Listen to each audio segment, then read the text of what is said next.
ব্যাপারীরা কি আপনাদেরকে নিয়ন্ত্রণ করে? ভয় দেখায়, প্রাণনাশের হুমকি দেয়, ওনাদের নির্ধারিত দামে বিক্রয় না করলে মেরে ফেলবে? তাহলে ওনাদের কথা শুনে কেন আপনারা বেশি মূল্যে বিক্রয় করেন? আপনাকে 40,000 টাকা জরিমানা করা হলো, ওনাকে 40,000 টাকা ঘরে লেখো। কয় টাকা কমছে?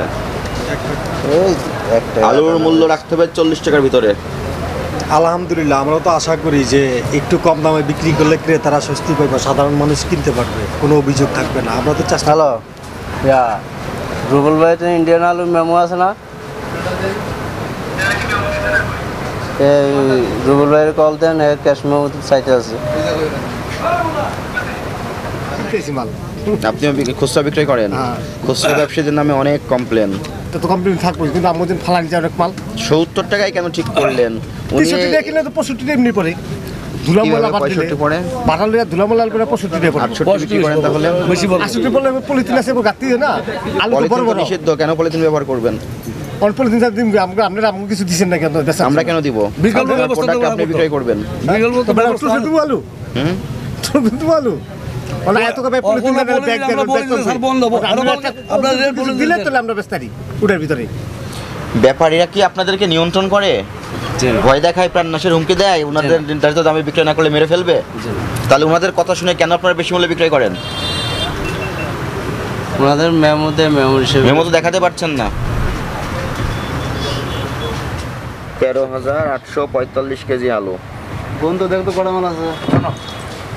9 তারিখ থেকে বিক্রয় শুরু করেছেন ওনারা আলু, না 10 তারিখ থেকে বিক্রয় করেছেন? 9 তারিখ থেকে রাইট আইছে 10 তারিখ। 10 তারিখ থেকে বিক্রয় করেছেন। 10 তারিখে বিক্রয়ের তালিকাটা দেখান। 10 তারিখে বিক্রয়ের তালিকা দেখান। আব্বাস পাঁচটা না রুম হলো এটা হলো 12 তারিখ আগের মেমো ভাই। আপনার বক্তব্য ছিল একজন ব্যাপারী আপনাদেরকে আলু দিয়েছেন, ওনার আলু 5টা আড়তে ভাগ করে দিয়েছেন, কিন্তু আপনি যখন রসিদ দেখাতে পারেন নাই, আপনি আমাকে বলেছেন এই রসিদ আরেকটা ঘরে আছে, আপনাকে সঙ্গে করে নিয়ে আপনি আমি তো সেই ঘরেও গিয়েছি কিনা? সেই ঘরে গেছি আমি, আমি বলতে পারবো। আপনাকে সঙ্গে করে নিয়ে আরেকটা ঘরে আমি গিয়েছি, যাওয়ার পরে সেখানে আপনি দেখাতে পারেন নাই। তার মানে আপনি যে লোক থাকলে তো ঠিকই দেবো। আপনি যে আলু বিক্রি করছেন সেই সংশ্লিষ্ট কোনো তথ্য আপনি আমাকে দিতে পারলেন না। আপনার পাকা রসিদ নাই, এটা তো ইয়া আছে, রিসিটে আছে না? এমন না তো আমার রিসিটে নাই। আপনাকে 40,000 টাকা জরিমানা করা হলো, ওনাকে 40,000 টাকা ঘরে লেখো। 45 টাকা। মেমোতে এই করে যান, একজন কনস্টেবল যান আমার সঙ্গে। আছে লোক আছে সমস্যা মাজন আছে, ওনাকে হেফাজতে রাখেন টাকা না পাওয়া পর্যন্ত। 45 ধারা ওখানে লিখবেন, কোনো পাকা রসিদ সংরক্ষণ ও সরবরাহ বা দেখাতে ব্যর্থ হয়েছেন। পয়সা করে আলু ঘরে আছে, অর্ধেক বিক্রি করেছেন, অর্ধেক ঘরে ছিল, বাকি অর্ধেকে আবার আপনি 1 টাকা 50 পয়সা দাম বাড়িয়ে দিলেন। বিক্রয় মূল্য কীভাবে নির্ধারণ হয়?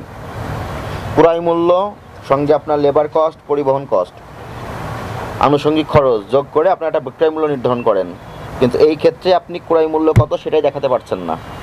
আব্বাস ব্যাপারী কত করে কিনেছে আলু? আব্বাস সাহেবের পণ্য বিক্রি করে তাকে টাকা পাঠিয়ে দেন, পাঠান ব্যাংকে পাঠিয়ে দেন, উনি ওখানে ফোনে ফোনে সব নিয়ন্ত্রণ করে, আপনাদেরকেও ফোনে ফোনে নিয়ন্ত্রণ করে ফেলে। ফোনে সব কথা। আব্বাসের আলুর এই বাজারে নিয়ে আসার দরকার নেই। যদি উনি পাকা রসিদ দেখাতে পারে, ওনার ট্রেড লাইসেন্স আপনাদেরকে দেখাতে পারে, তখনই আব্বাসের আলু রাখবেন। এবং আব্বাসের আলু যে শুধু এই আড়তের বিষয়টা তা না, শাহ আলী, কারণ বা যাত্রাবাড়ি কোনো জায়গায়ও উনি দিতে পারবেন না, কারণ উনি একজন অবৈধ ব্যবসায়ী। তার প্রমাণ তো এখানেই পাওয়া গেল। এবং উনি 9 তারিখে আলু এনেছেন, ক্রয় মূল্য নাই, বিক্রয় করেছেন, আজকে আবার 1 টাকা 50 পয়সা বাড়িয়ে বিক্রয় করতে বলে দিয়েছে আপনাদেরকে। কেন এই 1 টাকা 50 পয়সা উনি বৃদ্ধি করলো? তার কোনো যৌক্তিক কারণ আছে? জরিমানা হবে আব্বাস ব্যাপারীর, জরিমানা আপনার হবে না। কিন্তু হ্যাঁ, আপনিও আব্বাস ব্যাপারীকে সহযোগিতা করেছেন, এই জরিমানার কিছু ভাগীদার আপনিও। আপনার এখানে যে অপরাধগুলো সংগঠিত হয়েছে, আপনারা যে অবৈধ প্রক্রিয়ায় আলুর মূল্য বৃদ্ধি করেছেন, এই অপরাধটা স্বীকার করেন? 30,000 টাকা জরিমানা করা হলো আপনাদেরকে। এরপর থেকে রসিদ রাখবেন, অবশ্যই রসিদ রাখবেন। যদি মহাজন নাও থাকে ওনার কাছ থেকে আপনি বুঝে রাখবেন ট্রেড লাইসেন্স, কমিশন এজেন্টের লাইসেন্স এবং যে সমস্ত ব্যাপারী আলু তাদের ট্রেড লাইসেন্স এবং তাদের পাকা রসিদ ক্রয় সংক্রান্ত এই তথ্যগুলো আপনারা রাখবেন। আমরা আসবো, দেখব কোথায় কি অ্যানোমালিজ আছে, সেটা গবেষণার জন্য আমরা ঊর্ধ্বতন কর্তৃপক্ষ বরাবর পেশ করব। কিন্তু যদি কোনো তথ্য দেখাতে না পারেন এটা আপনাদের অপরাধ ধরা হবে। বুঝতে পেরেছেন? লিভার মানুষ লিভার মানুষ বড় ওষুধ দিয়েন না, যা ডোজ দিয়েছেন এই ওর মাথার সামনে। আপনার সাথে কথা বলার যোগ্যতা নাই। বিশেষ ক্যাডারের সাথে কেমন উনি তো ওনার তো ডকুমেন্ট দেখানোর জন্য উনি আমাকে আরেকটা ঘরে নিয়ে গেছে। আপনারা শুনেন, আপনারা যারা আইন মেনে ব্যবসা করবেন তাদেরকে আমরা ঠিক আছে 26,535 হলে জরিমানা কত দিয়েছেন? 30,000।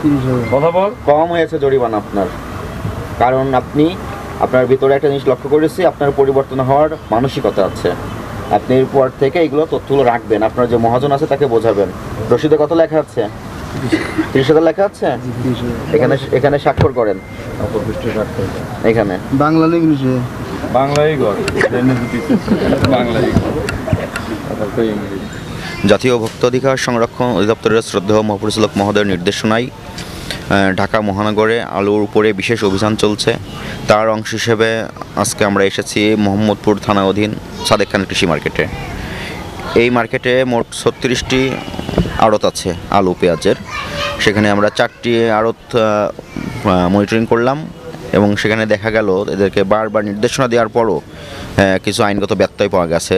যেমন ক্রয় বিক্রয় সংক্রান্ত পাকা রসিদ সংরক্ষণ করেন নাই এবং কোন কোন ব্যাপারীর আলু এনারা বিক্রয় করে দিচ্ছেন সেই ব্যাপারীর আসলে ক্রয় রসিদ নাই। এলসির যে আলুগুলো আছে এলসির কোনো ডকুমেন্টস নাই এবং এনারা অযাচিতভাবে এবং অযৌক্তিকভাবে আলুর মূল্য প্রতিদিনই বৃদ্ধি করার প্রবণতা লক্ষ্য করা গেছে। এই প্রেক্ষিতে 4টি প্রতিষ্ঠানকে ভোক্তাধিকার সংরক্ষণ আইন অনুযায়ী 1 লক্ষ টাকা আর্থিক জরিমানা আরোপও তাৎক্ষণিক আদায় করা হয়েছে এবং আলুর বিষয়ে এবং অন্যান্য নিত্য প্রয়োজনীয় বিষয়ে আমাদের অভিযান কার্যক্রম আরও কঠোরভাবে অব্যাহত থাকবে। কিছুদিন আগে ওই মার্কেটে আসছিলেন, তারপরেও অনেকে আছে ব্যবসায়ীরা সতর্ক হচ্ছে, তাদেরকে উদ্দেশ্য করে কি বলতে চান? কিছুদিন পূর্বে এই বাজারে যখন আমরা অভিযান পরিচালনা করেছিলাম তার ভিতরে একজন ব্যবসায়ীর সঙ্গে আমি একটু আগে কথা বলেছি, উনি সংশোধন হয়েছেন। ওনাকে অধিদপ্তরের পক্ষ থেকে ধন্যবাদ জানাই। উনি পাকা রসিদ সংরক্ষণ করছেন এবং যে নির্দেশনা দেওয়া হয়েছিল সেগুলো বাস্তবায়ন করতেছেন।